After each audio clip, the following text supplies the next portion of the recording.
Hey guys, Josh Henkin here, created the DVRT Ultimate Sandbag Core Training System. What we're going to look at today is one of my favorite exercises, which is the single leg deadlift. Unfortunately, the single leg deadlift is one of the hardest exercises to perform well.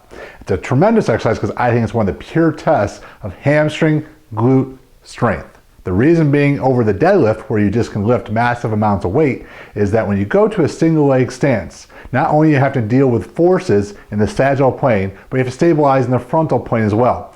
The glutes, as a general group, also stabilize the pelvis. So we really get to find out where people have imbalances in their hamstring and glutes as we progress to that single leg deadlift. The problem is, there's a big jump from a bilateral or double-legged deadlift up to the single leg deadlift. So what we're going to do in two video segments here is break down for you what those two progressions are. So the great thing with the Ultimate Sandbag is we can build a lot of layers of progression.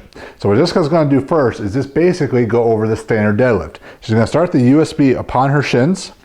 She's going to start in that neutral grip, and she's going to do about 3 or 4 repetitions just focusing upon that hip hinge that we will practice upon. Hip hinge is basically weight, the body is back upon the midline here. So she's going to stand nice and tall. Shoulders back. Now, what I love about the USB is we get to really practice that eccentric load. So she's going to slide down nice and slow.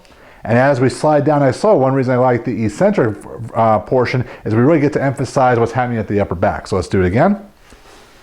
So again, we get to come up nice tall, and it's going to slowly come down. We'll do a few more repetitions. So right now, we're really gauging all the principles that are going to be reinforced through many of the progressions leading up to our single leg deadlift. Nice job, Jessica.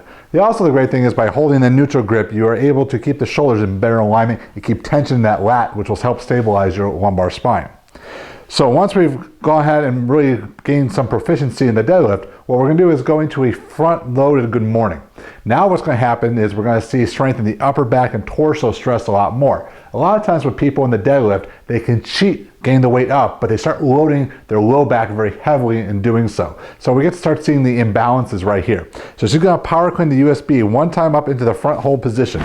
From this position now, she's going to do basically the same principle that hip hinge. She's going to pull the USB close into her body as she hinges over. And what you're going to find is that the USB is trying to pull your trunk into flexion. So you'll feel a great stretch in the hamstrings and glutes, but you're going to feel a ton of isometric work being done in the upper body as well as the torso. This really preps from the pelvis up to handle heavier weights and more unstable environments. Nice job, Jess. We'll come back down. So after those two holding positions, we can go and actually add a little progression to body position. A lot of times when it comes to changing body position, we are not nearly as careful as we are as adding incremental amounts of weight. So what we're going to do is go into our staggered stance. So we're going to repeat the deadlift process again by going into a staggered stance, which is toe to the back foot in line with the heel of the front foot. We're able to add a little bit of instability at a time. So Jessica's now going to repeat the same deadlift process. At this point, I can coach her from behind or in front to start seeing if there's any sway of the hip from side to side, or if she has limited mobility in one hamstring versus another. It's better to be actually kind of limited in both hamstrings rather than just one, because that will create torsion through the body. So once she's done here, we have the added benefit now being in the split position into doing an offset or suitcase staggered deadlift. So she's going to set this USB off to one side. Now she's going to stagger position. So the easier position theoretically would be the backside leg with the USB, because we're creating a cross balance. So she's going to hinge again. Now we have an asymmetrical body position, asymmetrical load. Nice. So now I'm really trying to see if she's able to resist rotation and lateral shifting of the body. She should look really nice and strong, looking symmetrical, even though her body and the load are pulling her to either side of the body. Now to make it a little more difficult, we can just switch the legs around.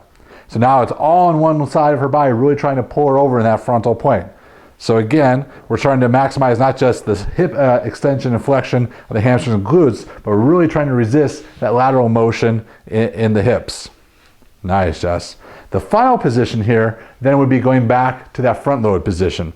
That's so much more difficult, and you can sort of see an imbalance between stability and mobility here, because if I can do a staggered deadlift, but when I get in the front load position, I start shifting and losing flexibility, there's probably a stability issue in the trunk or the hip. So let's see that. Let's clean it one time. So she's going right there. Now she's going to hinge. Now, again, like I said, if she looks perfect when she's in the deadlift position with the arms down by the hips, But now when she gets the load up into her torso, she starts to shift and move, and we see a lot of different imbalances. We can gauge that probably there's a weak link in the chain, and we're starting to have to train that specifically, and something that we would normally probably mask if we just focus on, let's say, the standard barbell deadlift. Nice job, Jessica. So when you're going through these progressions, obviously loader is a factor, but also maneuvering how you stand or how you position the USB is very important as well. In the next series, we'll take you through one of my favorite exercises that really sort of bridges that gap between the single leg deadlift and some of our more bilateral variations. So check out more at dvrtfitness.com.